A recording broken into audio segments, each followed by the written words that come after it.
Hola, buenas noches a todos. Es un gusto estar aquí con ustedes. Bienvenido, padre. Estamos empezando otra serie de pláticas de formación y pues nos da muchísimo gusto, padre, en verdad que nos lo haya regalado a nosotros. Muchísimas gracias, padre. Bienvenido. Sí, muchas gracias. Un saludo.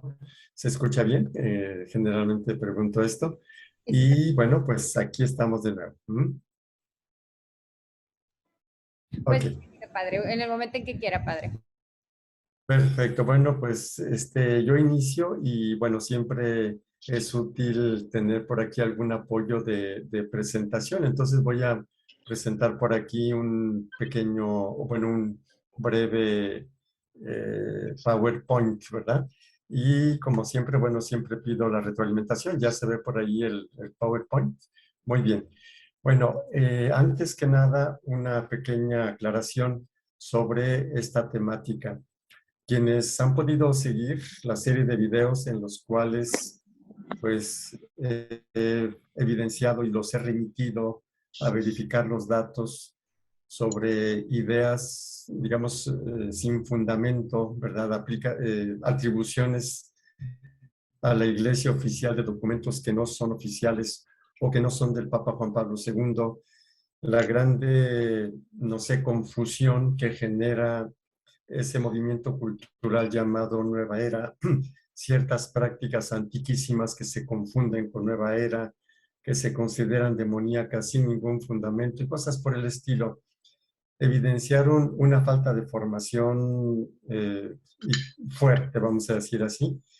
Y en los tiempos que vivimos, en los que hay muchísimo intercambio de información de todo tipo, ¿verdad? Las redes sociales y todo ese asuntito, pues hacen, me parece a mí urgente, pues una cierta formación de los cristianos católicos, bueno, también nuestros hermanos cristianos de otras confesiones o de otras religiones.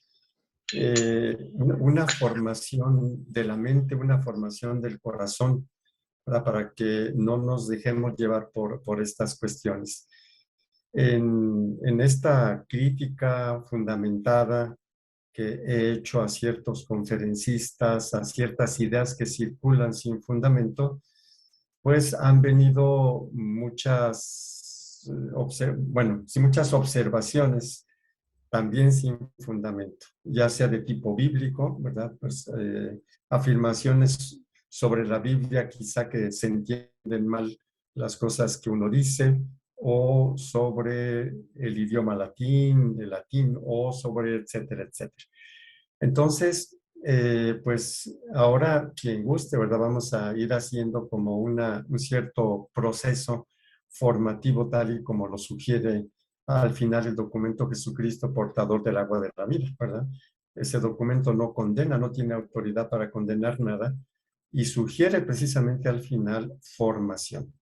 Bueno, y para empezar, yo creo que una cosa muy importante es el sentido histórico. Muchas de nuestras discusiones o de las discusiones de algunas personas da la impresión de que creen que Jesucristo habló en nuestro idioma, que, bueno, muchas cosas, ¿verdad? Y no tenemos idea de por qué en el tiempo presente las cosas están como están. Hay muchas personas que no entienden el Concilio Vaticano II y hay gente que dice que el Concilio Vaticano II está equivocado y cosas por el estilo. Entonces, nuestra primera plática va en esta línea, entender un poquito el sentido histórico y cómo Dios se revela en nuestra historia. Dado que el canal, ¿verdad? De lo mejor está por llegar, de YouTube, está abierto a las observaciones, bueno, pues serán bienvenidas las reacciones, ya sea durante la conferencia, ¿verdad? Que se puede poner por escrito o después, dado que será una serie de conferencias formativas, naturalmente que tendré en cuenta las intervenciones y de alguna forma irán dirigiendo las reflexiones. Entonces, nuestro primer tema, Dios se revela en la historia humana. Y bueno, vamos a ver la forma en la que la Biblia fue escribiéndose y los inicios de la iglesia. Y en esto, el asunto de los idiomas, ¿sí? Y de los significados, para que tengamos una idea de lo complicado que es el asunto. Muy rápidamente, quisiera recordarles cómo se fue escribiendo la Biblia en el Antiguo Testamento en primer lugar y alguna cosita más adelante con respecto al Nuevo Testamento. La historia es muy compleja, la historia de Israel. Prácticamente la historia empieza allá por el año 1850 antes de Cristo, ¿sí? Donde digamos que se considera que es el tiempo en el que vivió Abraham, ¿sí? 1800 años, 1850 años antes de Cristo, más aparte los 2000 años, ¿verdad? Que llevamos después de Cristo. Y bueno, entonces de esa manera, para tener una idea un poquito más estructurada de la historia de Israel y también de la formación de la Biblia, se divide en etapas. Aquí en esta primera presentación, ¿verdad? Están, pues no todas las etapas del Antiguo Testamento, pero bueno, las que nos cupieron aquí en esta diapositiva, ¿sí? Entonces, la Biblia tiene 11 capítulos, los primeros 11 capítulos de la Biblia, del Génesis, que no son considerados relatos históricos, ¿no? La prehistoria, ¿sí? La narración de la creación en 7 días, la narración de la creación de Adán y Eva, el diluvio universal, los llamados patriarcas antidiluvianos, la Torre de Babel, ¿verdad? Y se consideran enseñanzas, ¿verdad? Son enseñanzas, digamos así, más de tipo parábola que cuestiones históricas, ¿no? Por eso se le conoce como prehistoria. Prácticamente la historia de Israel empieza con Abraham, ¿verdad? 1850 años antes de Cristo. Tiene a Isaac, Isaac tiene a Jacob, Jacob tiene 12 hijos y de cada hijo surge una tribu, en modo tal que Israel prácticamente está constituido por 12 tribus, que son los descendientes, vamos a decir así, de los 12 hijos de Jacob, ¿verdad? Recordemos el más pequeño José, ¿verdad? Que pues es vendido por sus hermanos, queda en Egipto, salva de la hambruna y traslada a su familia a Egipto. Ahí se van multiplicando hasta que, bueno, después de bastante tiempo, el faraón ya teme, ¿verdad? Empieza a oprimir a los israelitas y tenemos entonces la liberación de Egipto y a todo eso se le conoce como el periodo del éxodo, ¿sí? La salida de la esclavitud de Egipto. En términos bíblicos, se sabe que no se escribió prácticamente nada en esos, no sé, aproximadamente casi 500 años, desde Abraham hasta el Éxodo, sino que la cuestión era tradición oral, ¿sí? Es decir, cada año se narraba, se iba narrando, vamos a decir así, la historia que hasta ese momento se iba viviendo. Y posiblemente, el primer escrito son los 10 mandamientos, ¿verdad? Que tenemos en el libro del Éxodo, por ahí, en el año 1400 antes de Cristo, 1440, por ahí así. Conocemos un poquito esta historia. Aquí pensemos que no hay escritos, hay tradición oral, ¿verdad? La conquista de la tierra prometida después de los 40 años en el desierto, ¿verdad? Y una vez que se conquista la tierra prometida, guiados por líderes que se les llama jueces, ¿verdad? Bueno, ya se establece Israel en la tierra prometida y digamos que hay tres grandes reyes que gobiernan las 12 tribus de Israel: Saúl, David y Salomón. Pero después de un tiempo, allá por el año 931, que muere Salomón y viene un hijo de Salomón, Roboam, ¿verdad? Que se pone muy duro con las tribus del norte y las tribus del norte se rebelan con Jeroboam, ¿sí? y se separan, se dividen. Aquí entonces una cosita importante. El rey Salomón tenía la fama de ser muy sabio y fue muy sabio al principio, pero después se desvió y se hizo muy rico. Pero se fue haciendo rico gracias a los impuestos que les ponía a las 12 tribus de Israel. Las tribus del norte, porque Salomón estaba en Judá, en la tribu de Judá en el sur, pues estaban cansadas ya de tanto que tenían que pagarle al rey. Cuando muere Salomón y toma su lugar, Roboam dice que todavía les va a cobrar más. Entonces los del norte se separan. Y tenemos entonces que el reino se divide en dos, ¿sí? En el norte estarían 10 tribus que se le conoce como Israel y en el sur una tribu. Aquí tenemos un mapita, ¿no? En el cual están distribuidas las 12 tribus de Israel. Aquí está la tribu de Judá. Bueno, aquí a la mitad está otra tribu que no es Judá, pero bueno, esta es la tribu de Judá. Y Benjamín, este cachito que está aquí, queda como reino de Judá y las demás tribus del norte hacen otro reino. Se le conoce como reino de Israel. Regreso a la diapositiva, ¿verdad? Entonces, el reino del norte es derrotado en el año 721. Aquí vamos en reversa porque son años, es antes de Cristo, nos vamos acercando al año cero, vamos a decir así. Sí, entonces el reino unificado, las 12 tribus unificadas, estuvieron del año 1030 al año 931. En el 931 se separan. El reino del norte dura hasta el año 721.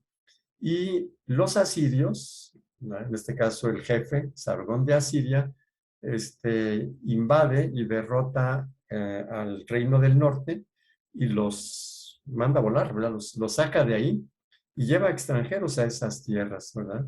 De alguna manera serían los samaritanos después, ¿verdad? O sea, no judíos, pues son no israelitas. El reino del sur permanece, ¿verdad? Permanece todavía más tiempo porque está en las montañas, más difícil de llegar. Entonces los asirios en principio no les hacen nada, pero más adelante el reino de Judá, que es el que decíamos acá abajo, ¿sí? Cae, ¿verdad? En el año 612, Nínive, capital de Asiria, es derrotada por Babilonia y los babilonios sí invaden a Judá, ¿sí? Entonces, en el año, el año 598, el rey Joaquín de Judá se rebela, los babilonios lo agarran a él y a los principales y se lo llevan a Babilonia. Luego, después, en el año 586, se vuelven a rebelar otra vez los judíos con sedecías y pues entonces se llevan a todos, ¿verdad? O si no a todos, a casi todos, ¿no? A Babilonia deportados, ¿sí? Les quitan su tierra prácticamente. Y están entonces del año 586 al año 538 en que Babilonia es derrotada, ¿verdad? Por Persia, ¿sí? Por el rey de Persia, Ciro el Grande. Ciro y los persas eran muy respetuosos de las culturas, se las favorecían, se ganó el cariño, vamos a decir así, Ciro, tanto así que lo consideraban como enviado por Dios para liberarlos de Babilonia, ¿sí? Y los regresa a su tierra, aquí. Entonces, cuando se divide el reino en dos, al principio, algunos profetas quedan en el norte, Jeremías, por ejemplo, Elías, Eliseo, ¿sí? Y otros en el sur. Ahí, por ejemplo, la Biblia, la revelación, lo que tenemos en la Biblia, pues está ahí medio entre los dos reinos, ¿verdad? Ahí más o menos, ¿no? Bueno, cuando el rey de Persia regresa a los judíos a su tierra, ya los judíos no pueden tener rey.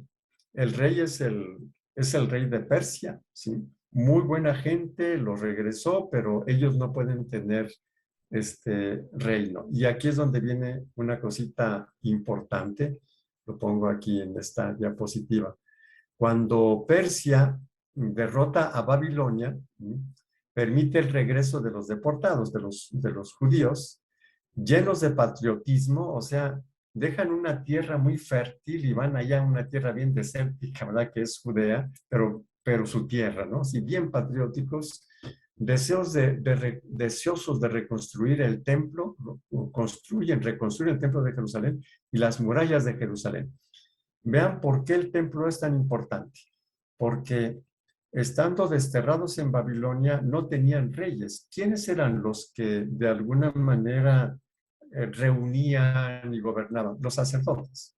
Era su religión lo que los mantenía como judíos, ¿no? Por eso los sumos sacerdotes en tiempos de Jesús pues tienen mucho poder también político, porque eran los gobernantes. Cuando regresan otra vez a Judea, pues regresan sin rey, o sea, gobiernan pues grupos, los ancianos, los sacerdotes, etcétera, y luego se van ganando también algunos otros una cierta autoridad. Y allí hay muchos profetas, Ageo, Zacarías, el segundo y tercer Isaías, el profeta Ezequiel, Abdías, Malaquías, Miqueas, Joel, ¿sí? Vean ustedes cómo entonces, cuando les falta el rey, entonces hay mucha literatura profética, ¿no? Aquí, para efectos de la Biblia, entonces, algunas consideraciones. Eh, Cuando está la monarquía unida, ¿sí? Vamos a poner aquí Saúl, David y Salomón, prácticamente el pensamiento, lo que va apareciendo, los escritos que van apareciendo, que luego después se van a juntar, ahí son así como escrititos dispersos, no tienen mucha influencia de otros reinos, vamos a decir así. Pero cuando están desterrados en Babilonia, hay influencias de Babilonia, ¿sí? Cuando regresan a Judea bajo los persas, tienen influencia de los persas. Aquí voy a hacer una pequeña consideración para también entender que cuando nosotros hablamos del diablo, Satanás, Lucifer, tantos nombres que tiene, ¿sí? Mucho se debe a este asunto. Por ejemplo, en la corte del rey de Persia existía un personaje de la corte que era el Satán, Satanás, vamos a decir así, el acusador, ¿sí? ¿Y cuál era su función en la corte del rey de Persia? Meterse entre la gente disfrazado, hablaba mal del rey, a ver quién lo secundaba. Y después iba con el rey y le decía, habló mal de ti, y lo pescaban, ¿verdad? Lo castigaban, ¿sí? Es el Satán. Entonces, la palabra Satanás, ¿sí? Aparece precisamente en ese tiempo por esa influencia persa, ¿verdad? Y así también otras cosas, como por ejemplo, en el libro de Job, cuando Dios está pues ahí presumiéndole al Satán, ¿sí? El Satán está ahí en el cielo con Dios, ¿verdad? Porque es exactamente la imagen del rey de Persia, ¿sí? Le está presumiendo a Job. Dice, mira mi siervo Job, ¿verdad? Cómo me es fiel. Y el Satán le dice, bueno, te es fiel porque le has dado todo, pero quítaselo y cosas por el estilo, ¿no? Entonces, una cosa importante para entender la Biblia no solamente es conocer las etapas históricas, sino algo importante. Estas etapas históricas se deben a la historia universal, o sea, dependía de quién reinaba y qué es lo que hacía con los que dominaban, ¿sí? Por ejemplo, los babilonios eran invasores ¿sí? Y en cambio los persas no, eran respetuosos y favorecían, ¿sí? La cultura y la religión de los pueblos. Y entonces eso determina que Judea vaya deportado y luego regrese otra vez, bajo qué condiciones regresa, ¿verdad? Y cosas por el estilo. Entonces, la cultura persa influyó no solamente en el Satán, ¿verdad? Sino también en la idea de la corte celestial y otras cosas. Pero bueno, también el reinado de los persas también se va acabando, ¿verdad? Bueno, antes todavía, cuando los judíos estaban en el destierro, ¿sí? Entonces hacen sus centros de culto, sinagogas, ¿verdad? Lugares de oración y de estudio, ¿sí? Entonces favoreció un poquito eso. Bueno, ya he hablado del judaísmo. Bueno, ahora se le llama así judaísmo persa porque ya no es un país en sí mismo, sino que es como una comunidad, la comunidad judía, vamos a decir así. Tanto es así, voy a regresar aquí al mapa, si aquí está el mapa de las 12 tribus de Israel. Entonces aquí está el territorio de Judá, ¿sí? Y este sería el territorio de Israel. Pero bueno, pero Israel desapareció prácticamente, ¿sí? Entonces, cuando los judíos más tarde son deportados a Babilonia y luego regresan, algunos judíos regresan a Judea y otros regresan al norte acá, ¿sí? Aquí a la mitad queda Samaria, o sea, los samaritanos, vamos a decir así. Pero entonces hay judíos que no viven en Judea, ¿sí?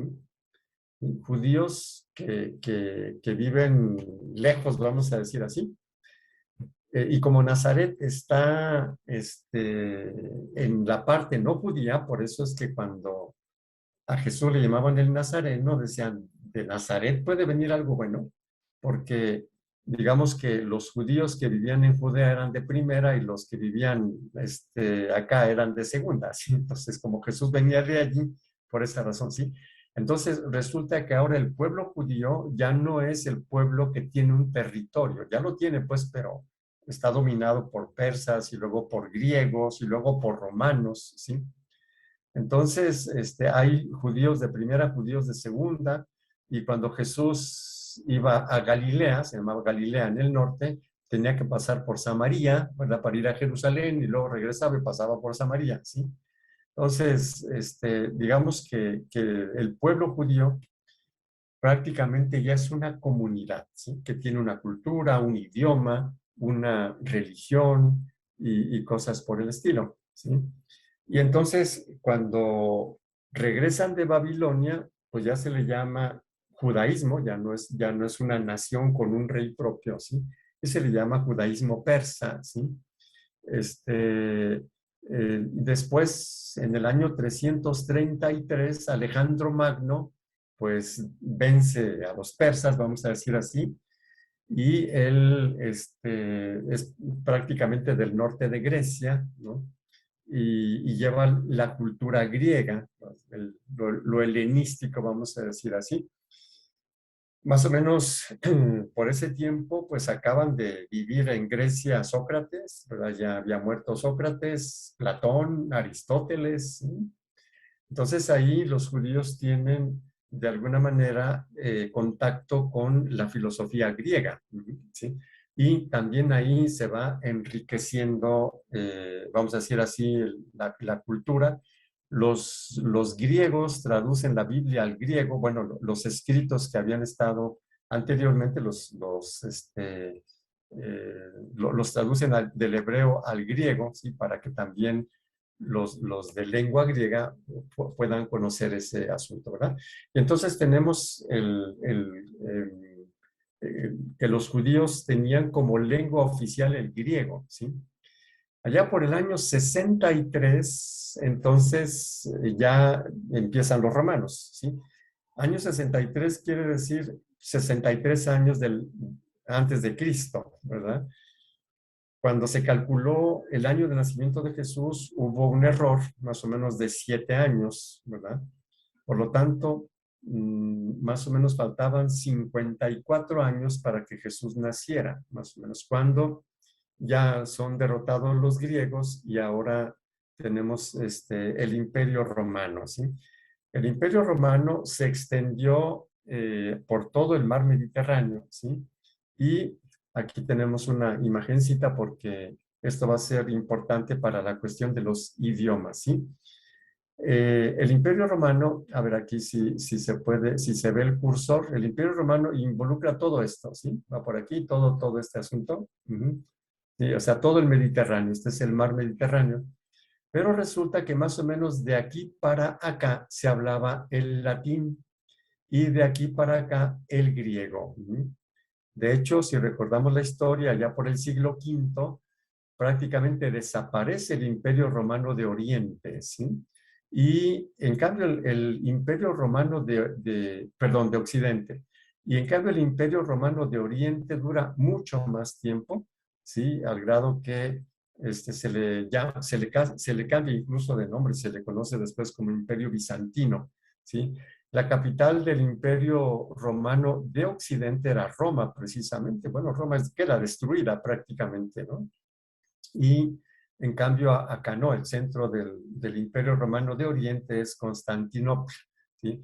Ya de hecho el emperador Constantino, que hablaba latín, ya como que se venía más para este lado porque esta parte del Imperio Romano ya estaba en decadencia prácticamente.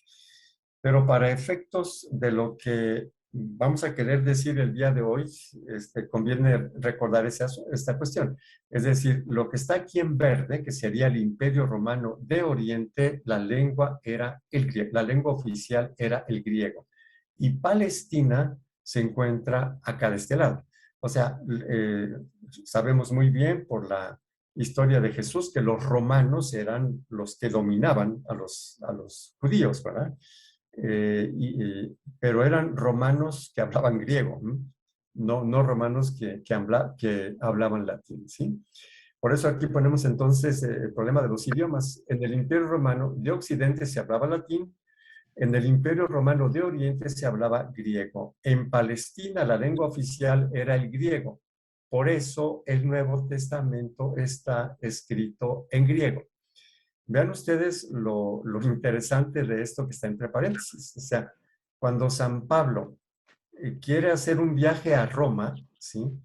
Les escribe a los romanos, o sea, a la comunidad de Roma, que ya habían nacido independientemente de San Pablo, o sea, no la fundó San Pablo. Y curiosamente, San Pablo les manda una carta en griego, no les manda una carta en latín, ¿sí? No hay ningún escrito del Nuevo Testamento que sea escrito en latín, ¿sí? Entonces, el Nuevo Testamento, todo, absolutamente todo, está escrito en griego. ¿Por qué razón?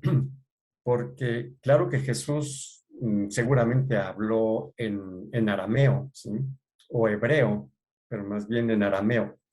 Y seguramente en la última cena, pues con los apóstoles habló en arameo. Después, cuando se empieza a extender el cristianismo, pues cuando llega a otros pueblos de otros idiomas, no les van a hablar en arameo o en hebreo. Si no saben el otro idioma, les van a hablar en el idioma oficial, ¿sí?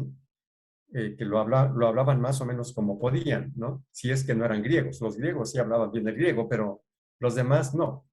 Quienes hayan tenido la experiencia de estar en un país de otro idioma, ¿sí? Vamos a ver cómo los que no somos de ese país, bueno, primero no lo hablamos, luego lo vamos medio aprendiendo y lo hablamos un poquito diferente, o sea, nos entendemos más o menos, ¿sí? Entonces, cuando se empiezan a escribir, por ejemplo, cuando San Pablo escribe, pues escribe en griego, porque escribe para comunidades que no son necesariamente judías, más bien que no son judías, ¿verdad? Y lo mismo los evangelios, ¿sí? Si el evangelio se va a escribir para los más, entonces lo escriben en griego, no en el idioma original. Pero claro que Jesús no habló el griego en términos ordinarios, ¿no? Si iba a la sinagoga, pues hablaba en hebreo o en arameo, ¿sí? Entonces, este puntito es importante por lo que vamos a seguir comentando en un momentito más. ¿Cuándo es que entonces se empezó a hablar el latín? ¿Sí? Ya lo había comentado. Cuando el emperador Constantino, que en el 313 se convierte al cristianismo, o al menos lo acepta el cristianismo, ¿no? Y se hace la lengua oficial, ¿sí? Entonces Constantino empieza a dar sus decretos en latín, ¿sí? Ya antes del año 313, los evangelizadores que evangelizaban del lado del Imperio Romano de Occidente traducían al latín algunos pedacitos ¿sí? de la Biblia, pero los traducían como podían. Entonces, las traducciones eran, pues así, pues de catequistas, ¿no? De misioneros que iban por allí, ¿verdad? Y es hasta los padres llamados latinos, ¿sí? Eh, que el latín, digamos, bien escrito, el latín de categoría, vamos a decir así, empieza a ser la lengua oficial, sobre todo hacia Occidente. Y, por ejemplo, uno de ellos es San Agustín, ¿sí? Entonces, San Agustín, pues tiene una obra grandísima que se llama La Ciudad de Dios, ¿verdad? Lo escribe en latín. O, por ejemplo, los comentarios a la carta a los partos o la primera carta de San Juan, ¿no? Que es donde está esa frase que dice, ama y haz lo que quieras, ¿verdad? También es en latín. Pero ya es un latín, vamos a decir así, bien, bien hablado y bien escrito, ¿sí? Pero estamos hablando del año casi 400, ¿ya? Sí, el año 400 después de Cristo. El maestro de San Agustín, el grande santo que influyó en la conversión de San Agustín fue San Ambrosio, ¿sí? En Milán, ¿sí? San Ambrosio era el obispo de Milán, muy preparado, ¿verdad? Y también hablaba en latín. Estamos hablando también cerca del año 400, o sea, cuando San Agustín se convierte. Entonces tenemos a San Ambrosio, San Agustín, ¿verdad? Que ya están del lado occidental, ¿verdad? Aunque también son medio de Oriente, ¿no? Pero ya están en Italia. Milán es en Italia, por ejemplo, y es occidental, ¿sí? Entonces ya se habla en latín. Y es ahí donde se dan cuenta de que las traducciones ahí, lo que iban traduciendo, los que podían, pues, estaban, incluso algunas traducciones no concordaban con otras, o sea, el que había traducido un texto en un lugar, luego otro, el mismo texto lo traducía en otro, y ahí medio como podían, pues entonces las traducciones al latín eran, pues digamos, tenían muchas fallas, ¿no? Entonces aparece otro grande, San Jerónimo, ¿sí? San Jerónimo que vive del año 374 al 420, ¿sí? Vive en el tiempo de San Agustín, pero vean que vive menos años, ¿sí? Entonces, San Jerónimo, muy instruido, aprendió perfectamente el griego, ¿sí? Aprendió el hebreo, aprendió perfectamente el latín, ¿sí? Y para responder a esas traducciones latinas muy dudosas, entonces empieza la traducción de toda la Biblia. No se sabe si la tradujo toda completamente o gran parte y luego después alguien siguió, ¿verdad? A esa traducción se le llama la Vulgata. Viene de vulgo, pueblo, ¿sí? Es decir, era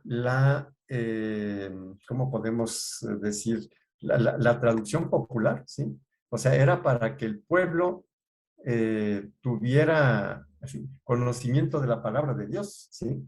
Aquí tenemos una frase de San Jerónimo. Ignorar las escrituras es ignorar a Cristo, ¿sí?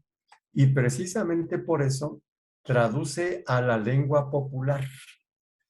Aquí me permito hacer una pequeña observación a quienes consideran que la misa debe ser en latín, ¿sí? Bueno, vamos a ver un poquito más adelante dónde eso se determina. Pero veamos que el latín aparece como una adecuación al pueblo. Ese es el criterio.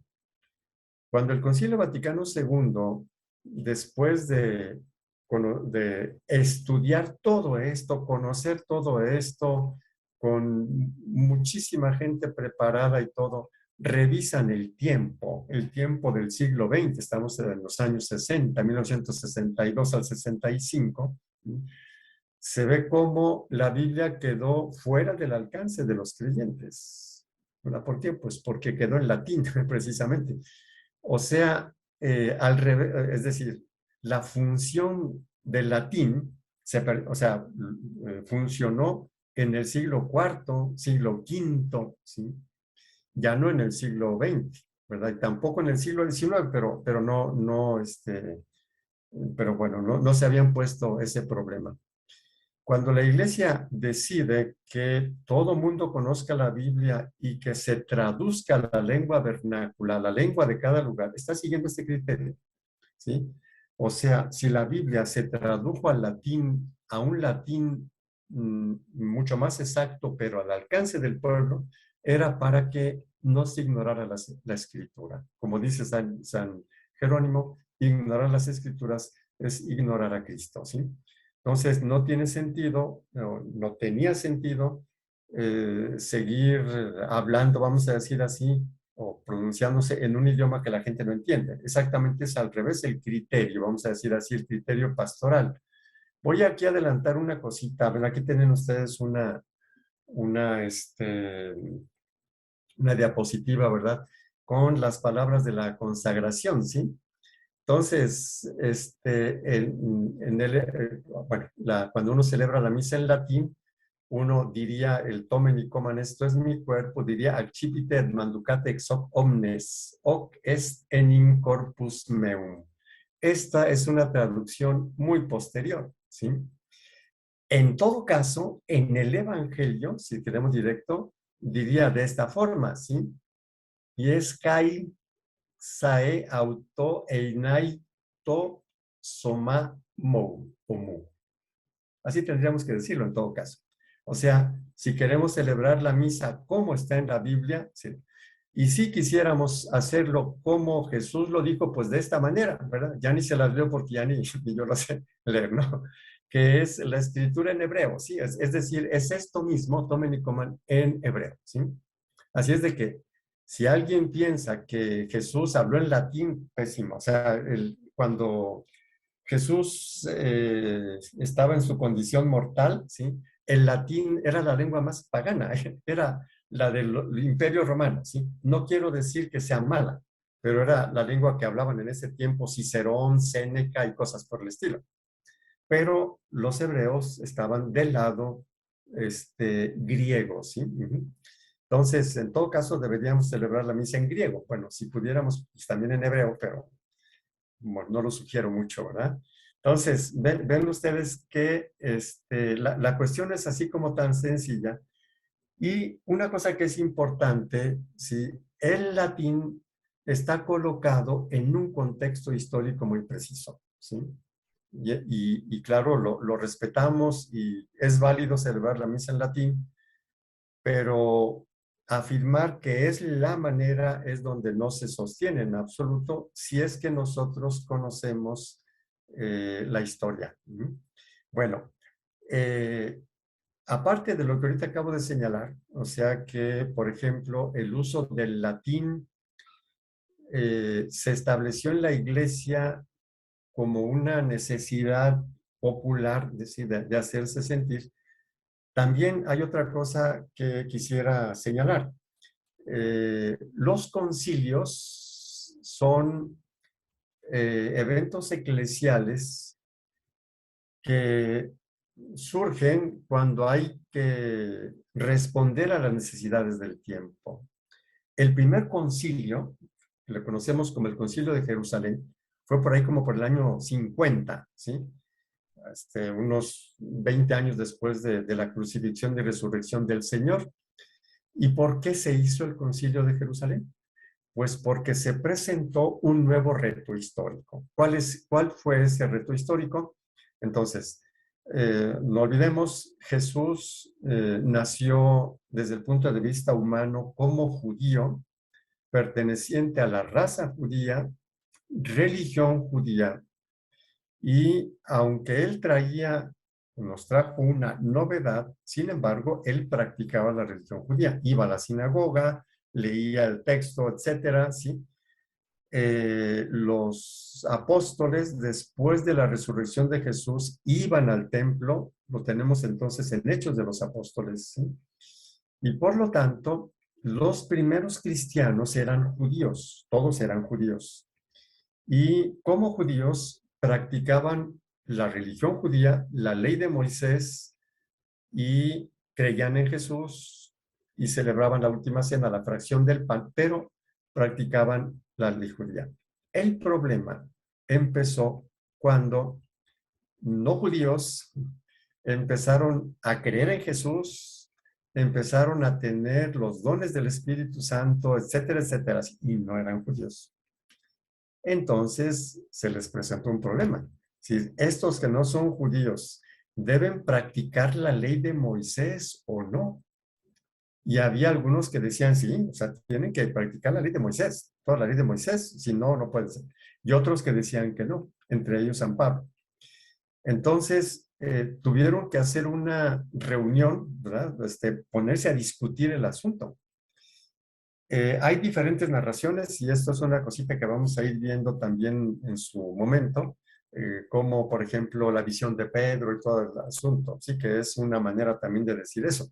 Pero Hechos de los Apóstoles, ahí en el capítulo 15, versículo 7, que está hablando precisamente de este primer concilio de Jerusalén, dice, después de una larga discusión, se aceptó, ¿verdad?, que los no judíos convertidos quedaran libres de la ley de Moisés. Fue una larga discusión. Y esa es una traducción. Hay otras traducciones que dicen después de una acalorada discusión, ¿sí? O sea, la cosa no era tan clarita ni tan sencilla. Entonces, ya en el siglo I, nosotros tenemos pues el testimonio de que la vida cristiana tiene que ir respondiendo a los retos del tiempo, ¿sí? Después vendrán otros concilios más difíciles. El concilio de Calcedonia, por ejemplo, sobre la divinidad de Jesús. Había algunos que consideraban que Jesús no era Dios, etcétera, así. También, ¿eh? Y así sucesivamente, o sea, de diferentes concilios. Ya estamos ya muy tarde, allá en siglo XVI, ¿no? Se celebró el Concilio de Trento de 1545 a 1563, un concilio también, fíjense cuántos años duró ese concilio, casi 20, duró 18 años, en una situación muy convulsionada, histórica. ¿Debido a qué cosa?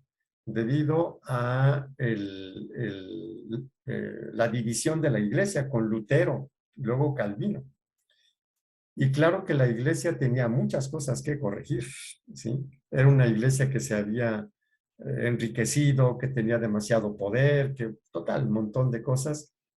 Y la crisis del protestantismo hizo que la iglesia se planteara muchos problemas y entonces se celebra el Concilio de Trento. Y ahí en el Concilio de Trento se ve la necesidad de uniformar en ese momento las cosas, ¿verdad? Entrar dentro de una disciplina, ¿sí? Ahí es donde, después del concilio, el Papa San Pío V, veamos que el concilio de Trento terminó en 1563, San Pío V es elegido Papa 3 años después de que termine ese concilio. Y él es el encargado de que se lleve a cabo lo que señaló el concilio de Trento, ¿no? Y ahí es donde, por esa circunstancia, se define que la misa se celebra en latín, ¿sí? Estamos hablando del año 1560, por ahí es 1550 y tantos, ¿sí? Entonces, bueno, más de 1560. Entonces, ahí entra ese asuntito. Yo no sé hasta qué punto vaya resultando claro cómo nuestra experiencia de Dios, la palabra de Dios, la práctica del culto va modificándose, no porque Dios se modifique, no porque la palabra de Dios sea temporal, como algunas personas entienden cuando nosotros nos referimos a estos hechos, ¿no? Sino que la palabra de Dios Dios se fue manifestando según nuestra condición humana inmadura, cada vez van madurando más los tiempos, ¿no? Y cosas por el estilo.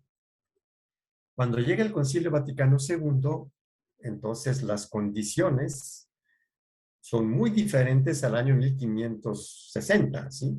O 1540, ¿sí? Muy diferentes. Allá por el año 1540, 30 y tantos, etcétera, con Lutero la cosa era difícil y de división, y bueno. Con el Concilio Vaticano II las cosas eran ya muy distintas, había habido muchísimos cambios históricos y era importantísimo responder adecuadamente a las condiciones del tiempo, ya del siglo XX y ahora siglo XXI. Entonces, aquí, por ejemplo, cuando alguna persona considera que el Concilio Vaticano II está equivocado porque no dice lo mismo que dijo el Concilio de Trento, faltaría lo que aquí estamos llamando sentido histórico, ¿verdad? Dios se revela en nuestra historia. No sé hasta qué punto sea esto claro. Yo voy a poner una última diapositiva, creo que sí será la última, sí. Tanto para corroborar esto y espero también, si hay alguna pregunta por ahí escrita o incluso los días siguientes, ¿verdad? Para que dentro de 8 días podamos seguir con esta cuestión, ¿verdad? Quisiera presentar algunos retos, algunas aplicaciones a esta cuestión del sentido histórico. Por ejemplo, vamos a suponer que no hubiera sentido histórico y que todo sea plano. Entonces, no entenderíamos algunas cosas. Aquí tenemos, por ejemplo, estos textos.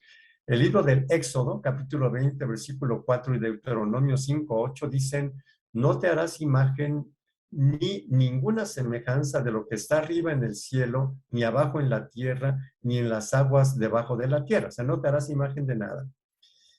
Pero luego después en el libro de los Números, el capítulo 21, cuando Moisés intercede por el pueblo, ¿sí? Que viene el castigo de las serpientes que pican ahí a los israelitas, el Señor le dice a Moisés, hazte una serpiente y ponla en un asta. Todos los que sean mordidos y la miren vivirán. Moisés hizo una serpiente de bronce y la puso en un asta. Los que eran mordidos miraban, etcétera. Aquí, por ejemplo, nosotros diríamos, a ver, por fin, Dios prohíbe las imágenes o Dios manda que se hagan imágenes, ¿sí? Entonces, uno diría por las dos cosas, pero como digo, si no hay sentido histórico, no vamos a entender esto absolutamente, ¿sí? ¿Cómo es como lo entendemos? Cuando aquí están los 10 mandamientos y el pueblo de Israel se acaba de hacer un becerro de oro, ¿sí? Entonces, es un pueblo para el cual las imágenes son súper riesgosas. ¿De qué? De idolatría. Pero cuando ya pasó tiempo, están en el desierto y todo el asunto, ya no existe ese riesgo. Entonces, tranquilamente, Dios ordena que se haga una imagen, ¿sí? Es decir, si nosotros no tenemos la capacidad de ver que los tiempos cambian, ¿sí? Y que la palabra de Dios nos invita a responder a los tiempos, no vamos a entender este tipo de cosas. Y luego todavía otra cosa. En el Evangelio, Juan 3:14, Jesús le dice a Nicodemo, como Moisés levantó la serpiente en el desierto, así es necesario que sea levantado el Hijo del Hombre. ¿Sí? Y bueno, en el libro del Génesis, capítulo 3, versículo 1, se habla de que la serpiente es el tentador. ¿Sí? Así es de que la serpiente no siempre es el tentador, ¿sí? Como algunos creen y algunos dicen, ¿sí? Que es la imagen del demonio. No, momento. Entonces, qué tremendo que Dios haya ordenado que se le haga la imagen al demonio y que esa imagen va a sanar y luego que Jesús se compare en absoluto. Aquí tenemos una imagen del Arca de la Alianza. Estos dos son dos querubines, ¿sí? Con las alas hacia adelante, ¿sí? Son dos querubines. Son dos imágenes. ¿Saben qué había dentro del arca? Las tablas de la ley, donde decía que no se ve que ser imagen. Dice, no, no te harás imagen. ¿Sí? Y entonces está guardado ahí y están estas dos imágenes.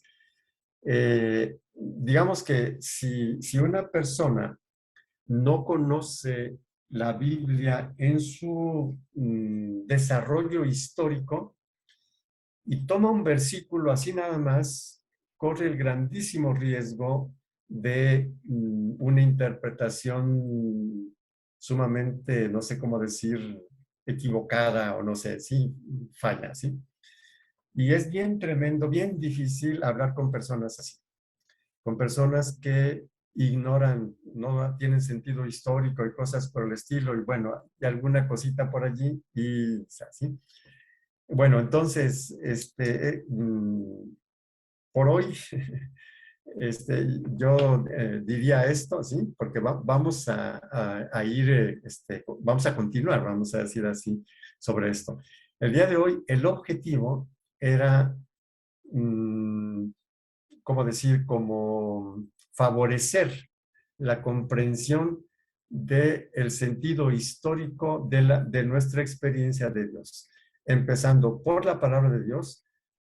Dentro de 8 días posiblemente un poquito más de historia de la iglesia, breve, o sea, no es, la historia es sumamente compleja, claro, porque luego vamos a irlo aplicando a nuestra historia personal, ¿sí? O sea, también nosotros tenemos una historia y leemos y entendemos la Biblia a la luz de la situación histórica en la que estamos, ¿sí? Y por eso es que a veces no nos entendemos, porque si una persona se quedó con el miedo que le infundieron y nada más ciertos textos y modificados sin tener en cuenta toda la historia, entonces va a ser una cosa difícil. Bueno, yo no quisiera seguir más, ya aquí también el tiempo más o menos se nos ha terminado. Y como siempre, dejamos un momentito, no sé si por ahí apareció alguna pregunta, alguna intervención escrita, o bueno, eventualmente dejamos algún minutito también si alguien desea preguntar o hacer algún aporte por ahí.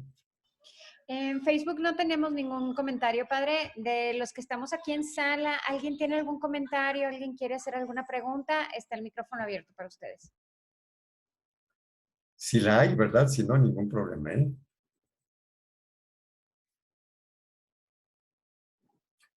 Bueno, Padre Octavio, buenas noches. Soy Cristina buenas Ortega. noches. Sí, Cristina.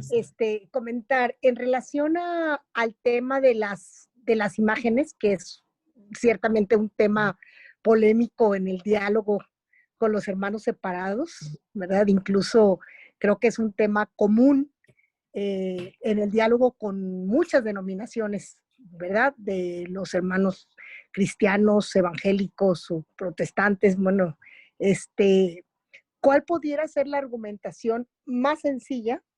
Es este punto de considerar el mensaje de Dios en el contexto histórico, o cuál pudiera Sí. ser una respuesta, porque también hay que ver que muchos de ellos no tienen un conocimiento profundo ni de la historia de la iglesia como iglesia, ni de tampoco todo el proceso para llegar a tener la escritura como la tenemos ahorita, sino que Claro. tienen segmentos de la escritura aprendidos y que creo que en muchos casos están dirigidos precisamente como a combatir a la Iglesia Católica. Claro, sí. Bueno, cuento una experiencia personal y luego también respondo a la pregunta.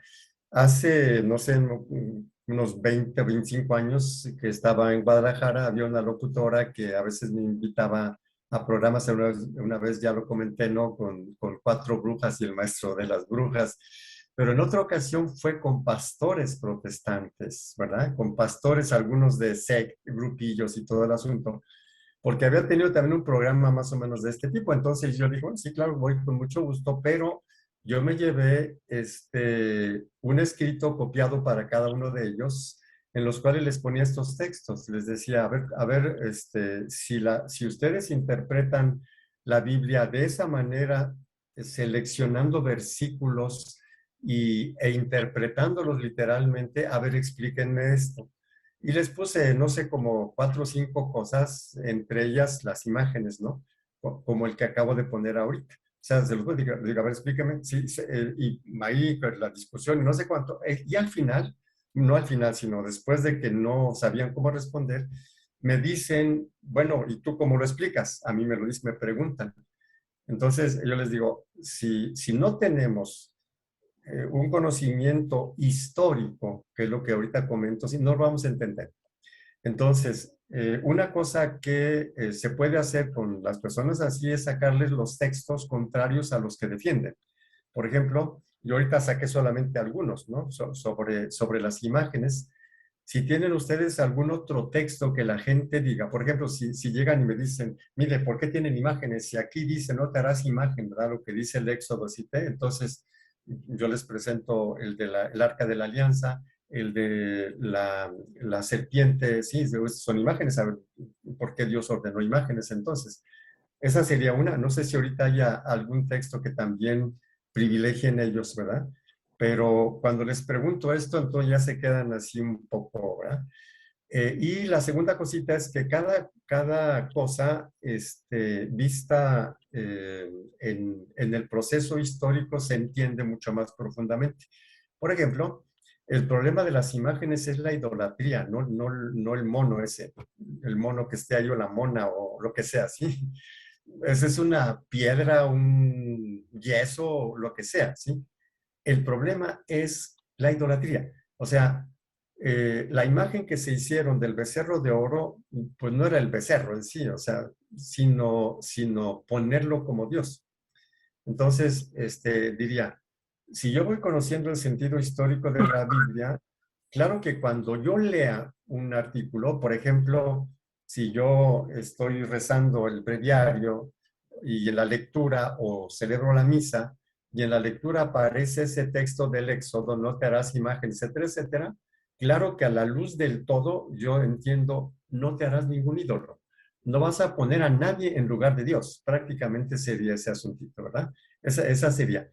Yo no sé si ahorita haya por ahí algún versículo que los hermanos separados consideren que nosotros no observamos, ¿verdad?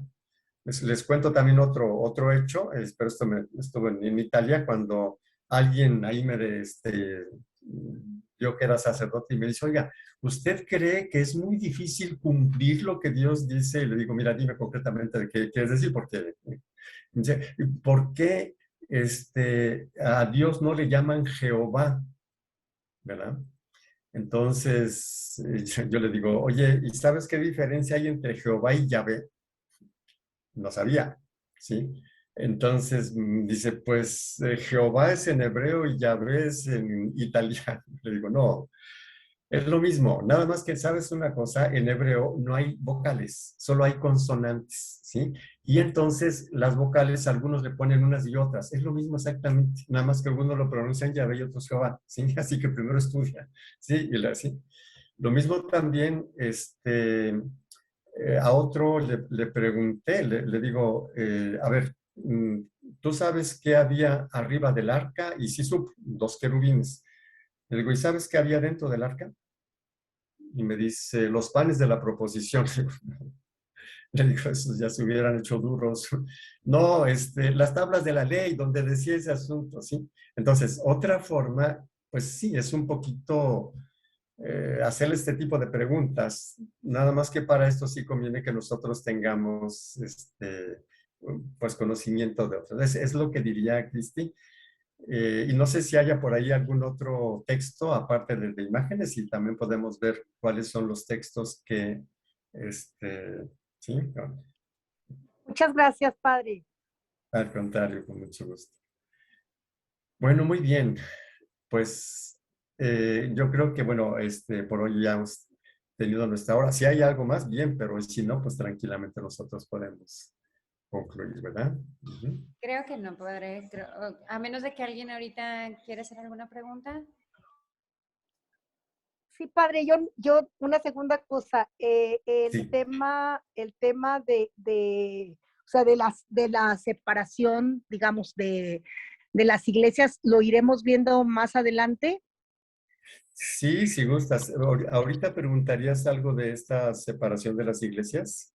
No, padre, porque es o sea, es un poquito complicado, pero, por ejemplo, muchos evangélicos hablan también del tema de como si precisamente en el momento histórico crítico que se encontraba la iglesia, ¿verdad? Hubo la necesidad como de rescatarla y entonces de ahí surgen las iglesias evangélicas, ¿verdad? Mm.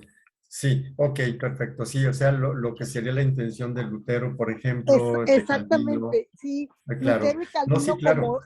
como los, como los salvadores, digamos, ¿verdad? De Ujú. la sana doctrina, Ujú. que bueno, eso también ha habido ocasiones en que así yo he tenido mucho diálogo con evangélicos, ¿verdad? Entonces, Ujú. pues realmente tendría muchas preguntas, pero sé que a lo largo de otras Sí, sesiones las iremos viendo. no, perfecto, Cristi. Yo te agradecería si alguna puedes subirla ahí al canal para que cuando vayamos tratando esto, claro, yo lo tengo presente quizá para la siguiente, ¿no? Sobre las divisiones que ha habido en la iglesia, ¿verdad? Claro que sí. También con justicia, es decir, no es que los hermanos separados estén del todo mal en absoluto, ¿verdad? Tampoco que sean los salvadores y pues vamos a tener un poquito más de apertura en ese sentido, ¿verdad? Pero sí, claro, lo tendremos en cuenta. ¿Mm? Muchas Claro, gracias, padre. al Gracias. contrario. Muy bien. Bueno, pues entonces, gracias por ahora. Terminamos, ¿verdad? Muchas Sí. gracias a todos, muchas gracias, Padre. Y pues los esperamos el próximo sábado, si Dios quiere. En el tema número 2 lo vamos a estar anunciando en la semana, pues esperen la invitación también. Estamos por Zoom y por Facebook, cualquiera de las dos cosas. Si tienen alguna pregunta, algún comentario, lo pueden poner ahí en los comentarios de este video, lo pueden encontrar también en YouTube, entonces también en los comentarios de YouTube y todo se lo hacemos llegar al Padre para que todos tengamos conocimiento de, tanto de los comentarios como de las preguntas. También me los pueden hacer llegar a mí, por ejemplo, Cristi, si gustas, y yo se los hago. Y ya el padre hace el conocimiento, o sea, hace la referencia a los comentarios. Gracias. Gracias a ustedes, que Dios les bendiga, que sigan muy felices, que pasen buenas Muchas noches. Gracias, Sí. padre. gracias, Buenas gracias a noches. todos, muchas gracias, padre. Que pase buenas noches. Buenas Gracias, noches. gracias. Hasta luego. Gracias. Bye.